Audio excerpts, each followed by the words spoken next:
Welcome everybody to our lecture. In this lecture, we are going to study a game of the world champion Magnus Carlsen against the legend and former world champion Garry Kasparov. This game was played in 2004 in a rapid tournament in Reykjavik, Iceland, and I suppose that a lot of you know about this game, as the famous documentary movie on the world champion Magnus Carlsen involved many shots from this game. And if you haven't watched this movie yet, I strongly recommend it for you. A highly motivational movie about the life of Magnus Carlsen until he gained his world champion title. So, let's talk about the game itself. This was the first game between Magnus Carlsen and Garry Kasparov, and Magnus was only 13 years old and was already a grandmaster.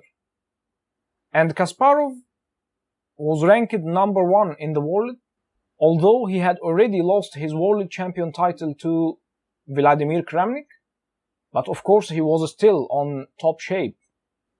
And the rating difference between Magnus and Garry Kasparov was more than 300 points, of course in favor of Garry Kasparov. So let's move to the game. Magnus was playing with the white pieces, so d4, d5, c4, c6, Slav defense, knight f3, knight f6, knight c3, e6, and bishop g5. This is all still theory, opening theory. So, knight bd7, supporting the knight on f6, e3, and queen a5 by Kasparov. Now, knight e4 is threatened, so Magnus played knight to d2.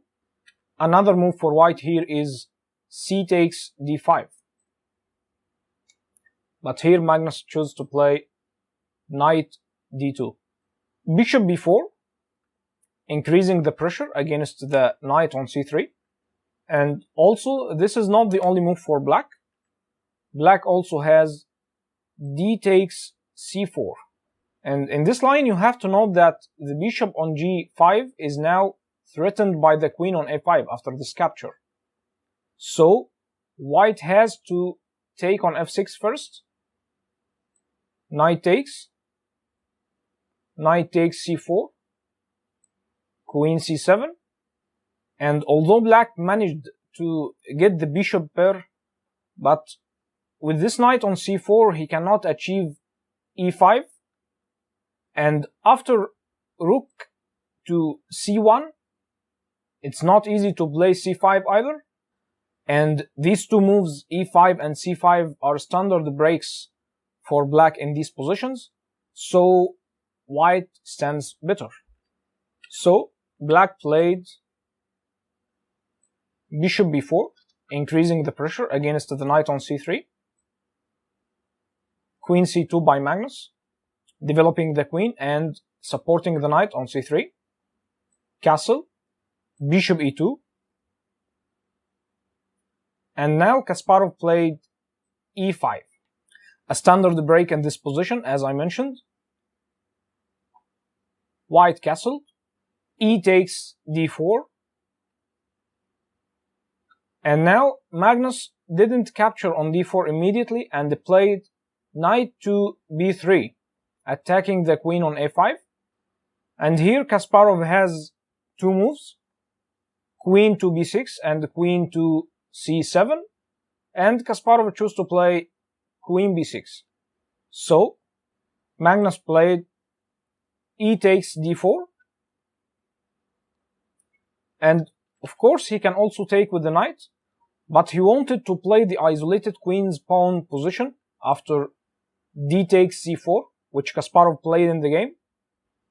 Bishop takes c4, and now a5 by Kasparov, threatening a4 to deflect the knight on b3 from the defense of the pawn on d4. So Magnus played a4 himself, preventing a4 by black. And now Kasparov changed his attention to the king side and played queen c7. Now I want to explain the plan Kasparov is trying to carry out in this position. Kasparov wants to play bishop to d6 to attack the pawn on h2, making it hard for white to defend this pawn, as if white plays h3, white will have problems with the bishop on g5 after h6 by black. I will explain more as the game goes on. So here Magnus played rook a to e1, putting the rook on the open e file and keeping the other rook on the f1 in intention for future f4. And now bishop d6 by Kasparov, beginning his plan and attacking the pawn on h2. And here it seems that Magnus cannot play h3, as after h6 by black, bishop h4, g5, white loses a pawn after bishop g3, but actually the tactics are in white's favor in this position, as white has queen g6 check, exploiting the pin along this diagonal by the bishop on c4. And actually black loses immediately here. So this idea doesn't work tactically actually. So Kasparov played h6 and bishop h4 was played actually in the game, but he didn't go for g5, as of course he sees all this stuff. So Kasparov went for knight b6, attacking the bishop on c4, which causes the pin along this diagonal. And if this bishop retreats from c4, he may be able to pick the pawn with g5, but Magnus had another idea in mind. Here, as the knight on f6 is no longer supported by the other knight on d7, after knight to b6, white played bishop takes f6, leaving this bishop hanging on c4, and Kasparov took the bishop, as taking the bishop on f6 just damages black's pawn structure. So Kasparov took on c4, and now if white retreats the bishop to h4, there is nothing special in this position. But here Magnus prepared knight to e4. A good move by Magnus. And as I am Cyrus Lagdwala mentioned, all this still opening theory. But actually I have no idea about the theory of this position, and already the position is very critical, and the black can lose here easily if he doesn't know what to do exactly. Now let's try to explain the position on the board. Here white's bishop on f6 is hanging, but also black's knight on c4 is hanging. So white is not sacrificing a piece, but it is not easy for black to make a decision in this position. Let's try to liquidate.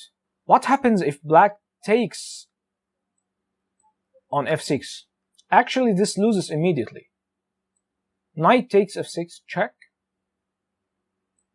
King g7, forced, or else the mate will follow with the queen on h7. Queen h7, check. King takes f6. Queen takes h6, check. King f5, and g4 is a checkmate. So taking on f6 is impossible, and black has a hanging knight on c4. So black might think of moving this knight. The only square for the knight is b6, but this is also bad for black, as after knight takes b6, Black cannot take the knight on d6, as bishop e7 follows, forking the queen and the rook on f8. So he's forced to take the bishop on f6 and damage his kingside pawn structure. And after knight takes c8, knight takes c8, black's trying to get the knight back to the game, which will be helpful in the defense of the kingside. But after rook e4, white begins a very strong and maybe a winning attack. He's intending rook g4 check or rook h4,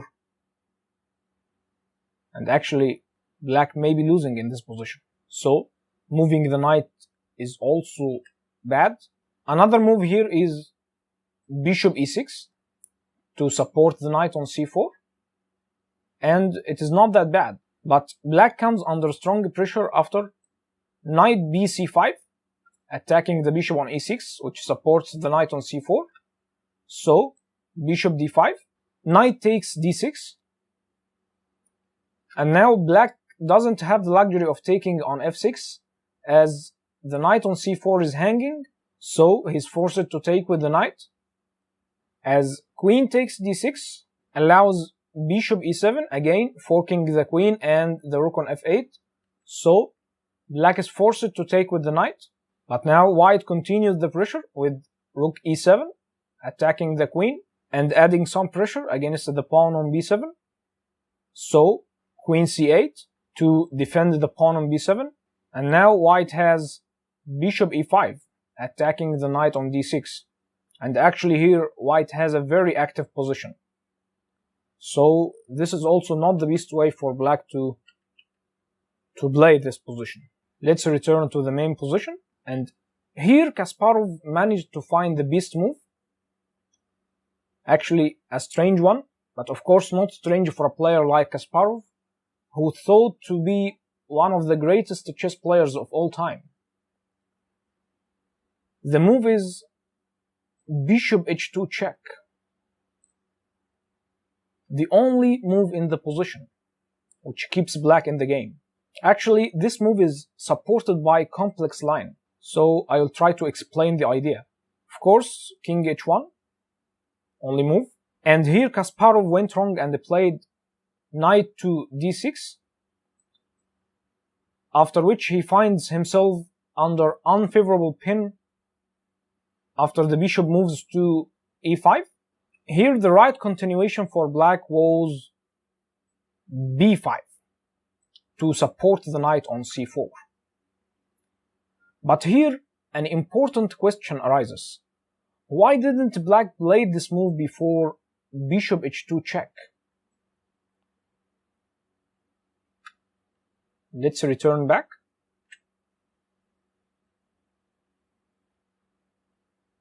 If black plays b5 now, he's in big trouble after a takes b5, c takes b5, and knight takes d6. Black cannot take with the knight as the queen is hanging on c7, and again queen takes d6 allows bishop e7, forking the queen and the rook on f8. So black needed to play this intermediate check to deny white the option of knight takes d6 after b5, of course.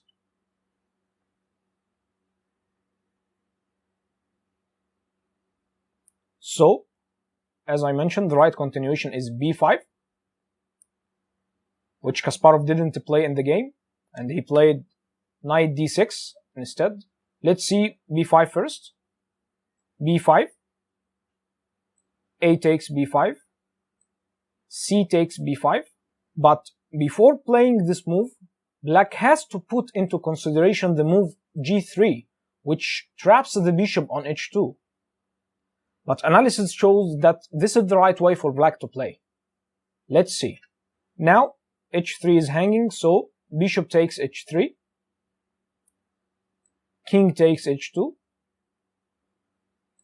bishop takes f1, And now white needs to keep his rook on the open e-file to continue his attack, and he shouldn't hurry to take the bishop on f1, as this leads to a draw at best.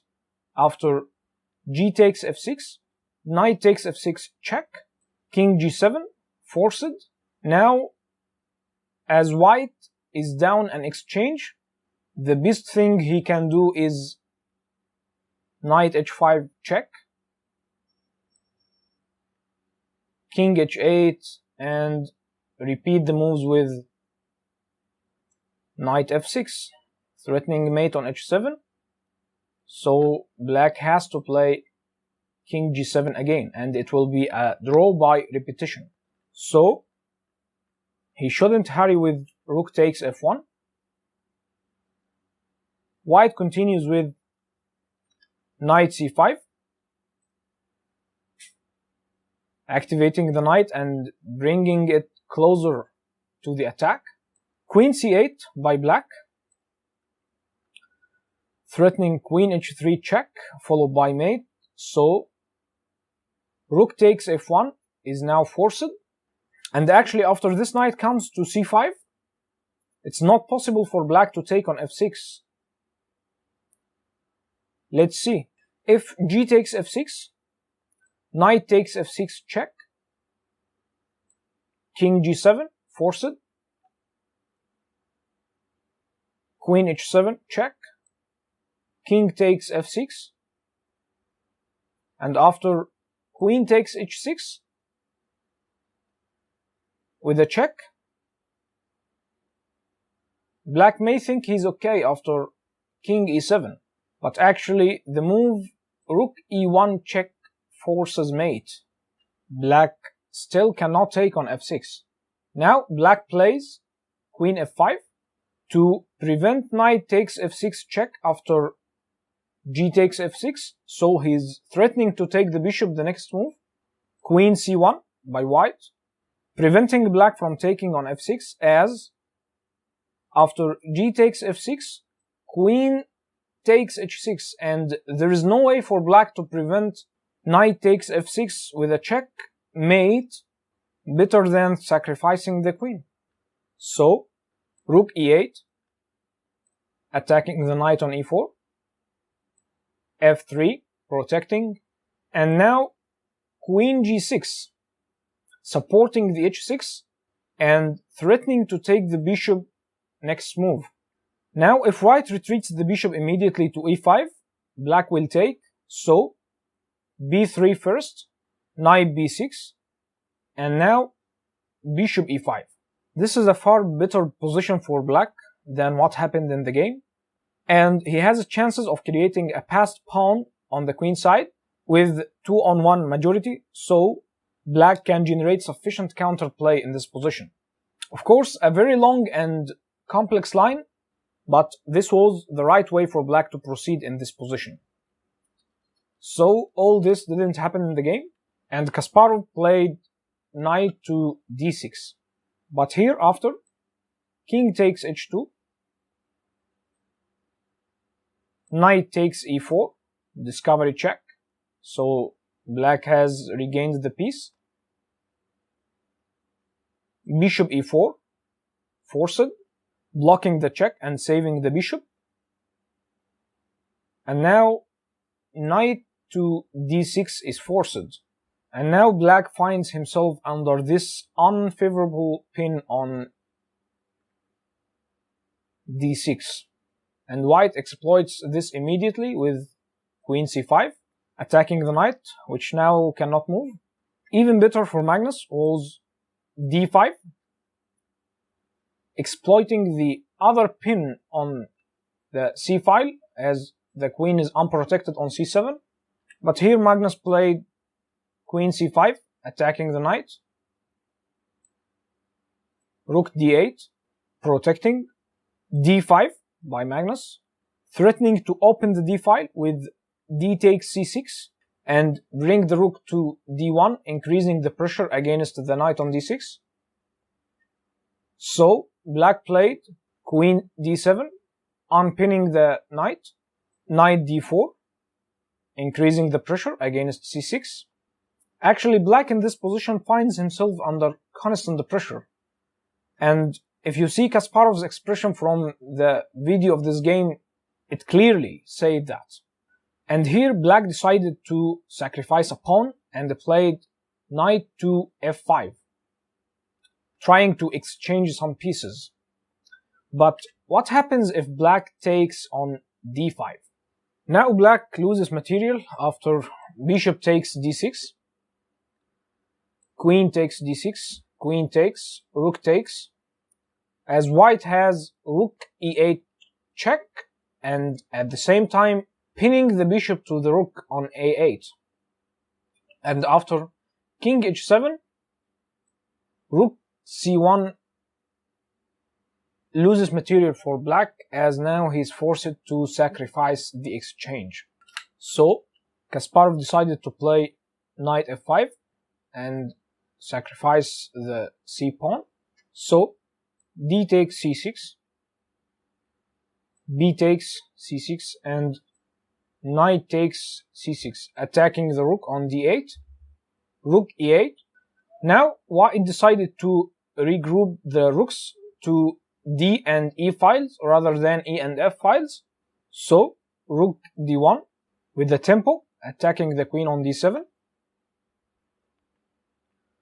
queen e6, and now the other rooks come to the e file with the tempo also, rook to e1, threatening the discovery with bishop takes g7. So black played bishop b7, attacking the knight on c6, and if white makes the discovery, black simply picks the knight on c6. So knight d4, knight takes d4, queen takes d4. Now Kasparov managed to reach a position with opposite colored bishops where his drawing chances increases a lot. So queen g6, threatening mate on g2. And now Magnus decided to exchange queens with queen to g4, but actually this increases black's drawing chances a lot. f3 was a better move for Magnus, defending against the threat, keeping queens on the board, where Magnus can still fight for the win. But actually it's not that easy when you play against Kasparov, especially that Magnus was only 13 years old in this game.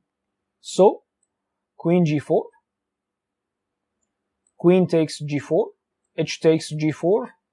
Now the rest of the game wasn't that sound, but let's go through the moves and see.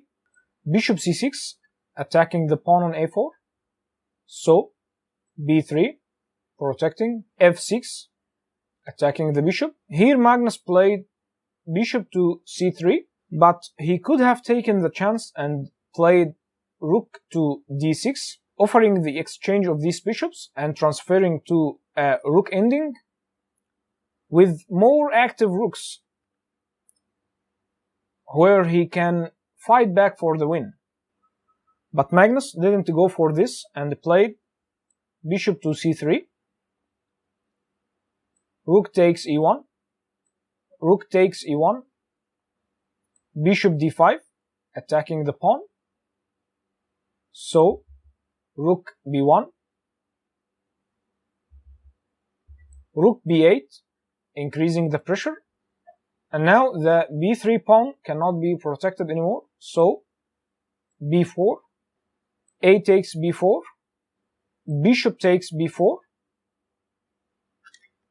If rook takes b4, then after rook takes and bishop takes, this position with opposite color bishops is a simple and an easy draw. So Magnus took with the bishop, king f7, activating the king, king g3, bishop c4, a5, and bishop a6, blocking the way of the pawn. So f3,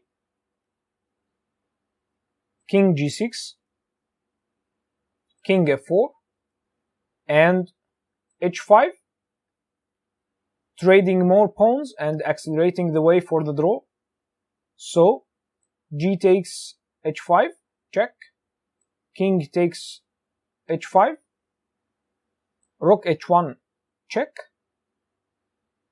to get rid of the pin along the b file. So king g6, bishop c5, intending bishop b6.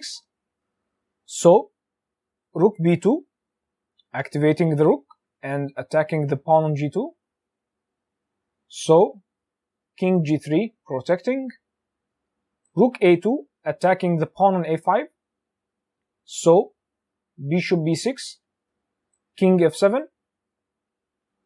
rook c1, g5, rook c7, check, king g6.